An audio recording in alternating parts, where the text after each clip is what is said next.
You inherit a calm era like a clean suit, and you wear it proudly, forgetting every suit eventually frays where it hides pressure. The streets look orderly, the paperwork neat, and that neatness convinces you the machine inside the walls is healthy. You learn to speak in promises because promises are cheaper than repairs and sound better on bright mornings. Debt arrives politely offering shortcuts, and you accept because shortcuts keep applause loud without showing the bill. Years pass and the budget becomes a story you tell, not a truth you face. You patch cracks with slogans, repainting stress lines until the public forgets where to look. Every decade adds another layer, like paint, on a door that still sticks. You feel dependency forming, relying on borrowed strength the way a tired runner leans on adrenaline. The system still works, and working becomes proof you can keep postponing consequences. You notice the people growing restless, not hungry, just impatient with the gap between promise and wait. A crisis would reset expectations. You think the way fire clears underbrush without asking permission. You never say this aloud, but you sense how fear makes crowds obedient. Confidence returns fastest when something breaks, because repair looks like leadership. You begin to understand the cycle. Calm breeds entitlement. Entitlement breeds strain. Strain demands a reckoning. The reckoning needs a stage, and the stage needs a shock big enough to silence argument. You watch old photographs of past crises, admiring how quickly power reorganized afterward. Debt tightens quietly behind you, like a hand on your shoulder guiding your next decision. You tell yourself you are protecting stability, even as you prepare the conditions that will shatter it. The public believes crises are accidents, but sometimes they are opportunities dressed as storms. And you feel the clock inside the state ticking toward its next necessary collapse, patient, familiar, and hungry. You keep the calendar of anniversaries in your head, quiet markers of old panics that ended with new rules and cleaner narratives. Each generation forgets the taste of fear, and forgetting makes them expensive to govern. Comfort breeds arguments, endless negotiations over crumbs, while the loaf behind the curtain is already shrinking. Debt grows under the floorboards, termites in silence, turning sturdy beams into theater props. You smile through speeches promising stability, while your hands measure how much weight the structure can still hold. A small shock would be useful. You think something controlled, like a burn line before wildfire season. But shocks have their own appetite, and appetite rarely stays contained. You watch markets like weather, waiting for the right pressure system to form. Dependency deepens abroad.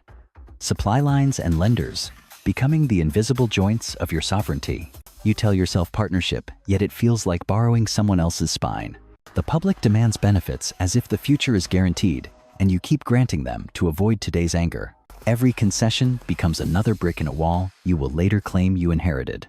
Confidence begins to wobble, not collapsing, just swaying enough to make everyone hold their breath.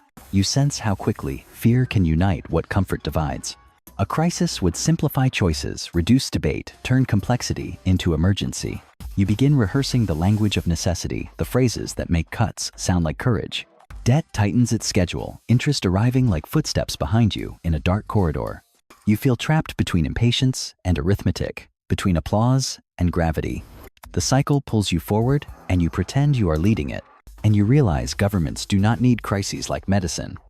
They need them like lungs need air when they've forgotten how to breathe. You begin to feel history pressing forward, reminding you that calm is not neutral. It is stored tension waiting for permission.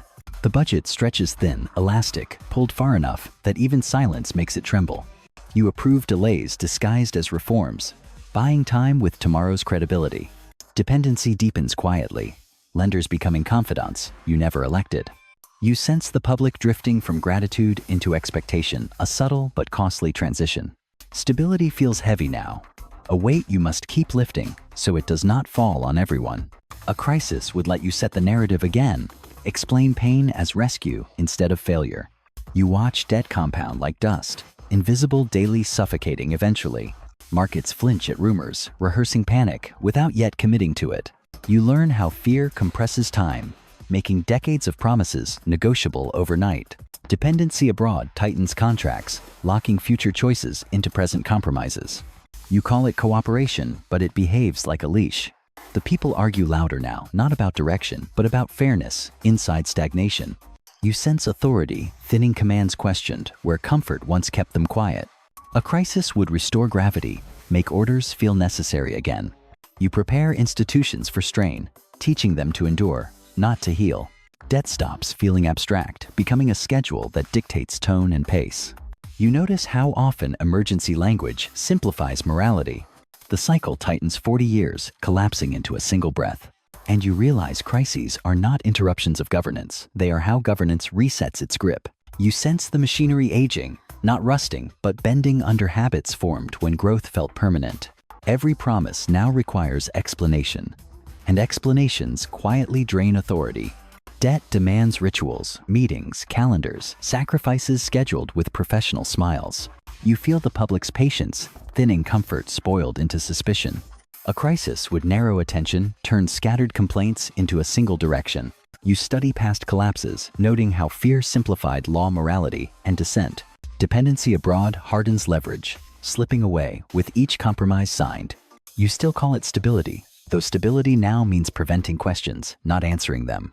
The system creaks louder, not breaking, just asking how long you expect it to carry this weight. You rehearse sacrifice, deciding quietly who will bear it first. Debt stops waiting politely, deadlines sharpening like knives on the table. You feel the window narrowing, choices shrinking as momentum fades. A crisis would give you permission, cover inevitability. You tell yourself pain now prevents chaos later. A story leaders have always loved. Authority returns fastest when fear equalizes everyone below you. You prepare emergency drawers, plans sealed and labeled, but never discussed. Calm becomes fragile, dependent on nobody pushing too hard. You watch trust thin, not snapping, just stretching past usefulness. The cycle tightens further, history pressing its forehead against yours. And you know the next crisis is not coming for you, it is coming through you. You feel inevitability settle in, not as panic, but as a calm acceptance that postponement has reached its limit. Debt now dictates posture, forcing institutions to stand straighter while hollowing them inside. You notice how language shifts, fewer promises, more warnings, dressed as guidance. Dependency abroad becomes leverage used gently, politely, and therefore harder to resist. The public senses something turning, though they cannot yet name it. You see how fear clarifies authority, sharpening lines that comfort blurred. A crisis would compress time, making resistance impractical and hesitation dangerous. You prepare explanations that frame loss as protection and cuts as rescue. Debt stops being negotiated and starts being obeyed. You feel power, recentering gravity, returning to offices that had grown light. Calm becomes procedural, enforced by repetition and routine. You notice how quickly freedoms become conditional when framed as temporary. Stability is redefined as endurance, not well-being. The system braces muscles tightening before impact. You sense the public ready to trade comfort for clarity. A crisis promises simplicity, one story, one enemy, one direction. You tell yourself leadership means choosing the least damaging fall. Dependency locks in permanently during emergencies. The cycle reaches its hinge point, tension held like breath. And you understand governments need crises, because crises do what calm never can. You feel the ground firm beneath your feet again, not because it healed, but because fear has glued everyone in place. Debt speaks plainly now, no longer asking, only outlining consequences with quiet certainty. The public listens differently. Attention sharpened by loss instead of comfort. You notice how quickly obedience replaces debate when survival enters the room. Dependency abroad becomes normalized emergency ties, hardening into permanent bonds. You frame restraint as unity sacrifice, as patriotism language doing heavy lifting. A crisis simplifies power-stripping nuance until only command remains. You watch institutions regain authority through enforcement rather than trust. Stability is declared restored, though restoration feels more like containment. The system functions again, but function now requires vigilance, not belief. You see how fear equalizes citizens, flattening difference into compliance. Debt restructures, quietly extending the future while narrowing it. You sense relief spreading, not because pain ended, but because uncertainty did. Emergency measures linger, becoming habits before anyone questions them. Dependency deepens under the cover of necessity. You tell yourself, this is recovery, though recovery never required this much control. Authority feels heavier, less contested, anchored by memory of chaos. The public adapts quickly, learning new limits without resistance. The cycle resets, calm rebuilt atop controlled fear. And you know, the next 40 years begin here, on ground cleared by crisis. You feel order settle in like fresh concrete, smooth on the surface, impossible to reshape once it hardens. The public accepts new limits because limits now feel safer than freedom once did. Debt relaxes its tone, satisfied its purpose, fulfilled through obedience rather than repayment. You notice how memory of fear becomes policy written quietly into daily procedures. Stability returns as routine, predictable, unquestioned, and therefore brittle. You call this normalcy, knowing normal is simply what follows trauma. Dependency abroad is no longer debated. It is embedded, invisible, assumed. Institutions regain confidence not because they healed, but because resistance faded. You see how easily gratitude replaces scrutiny when survival feels recent. Emergency language softens, though emergency powers remain untouched. The system grows efficient again. Efficiency built on narrowed choice. You feel authority settle deeper, unchallenged by comparison. Calm feels earned, paid for with silence and lowered expectations. Debt resumes its patient work, counting decades instead of months. You sense the public tiring of vigilance, ready to forget the cost.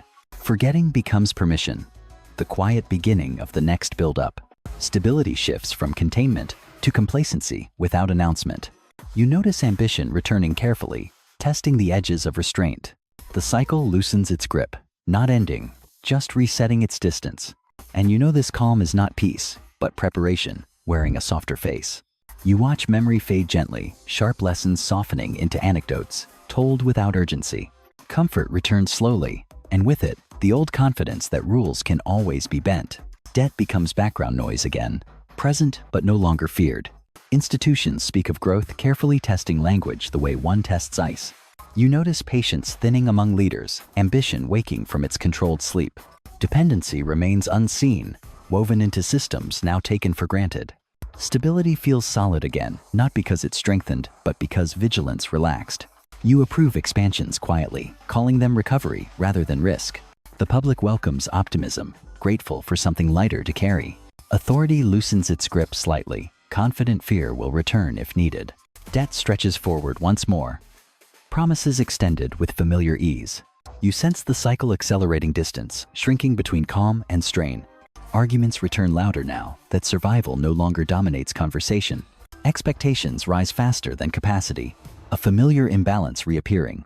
You hear echoes of the past crisis dismissed as outdated caution. Stability becomes entitlement again, assumed rather than protected. You feel the structure lightening, pressure redistributed into the future. Dependency deepens, unnoticed, normalized by years of apparent success. The clock resumes its quiet counting unremarked. And you understand the next crisis is already forming, disguised as confidence reborn. You feel confidence harden into expectation. The dangerous belief that systems exist to absorb every mistake without complaint. Debt is welcomed again, framed as opportunity, its past teeth remembered only faintly.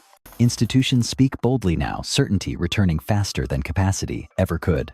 Dependency abroad becomes invisible infrastructure relied upon, but never questioned. You notice how easily caution is mocked as weakness once fear fades. Stability feels deserved a reward rather than a condition requiring care. The public demands more louder, convinced the crisis proved resilience instead of warning.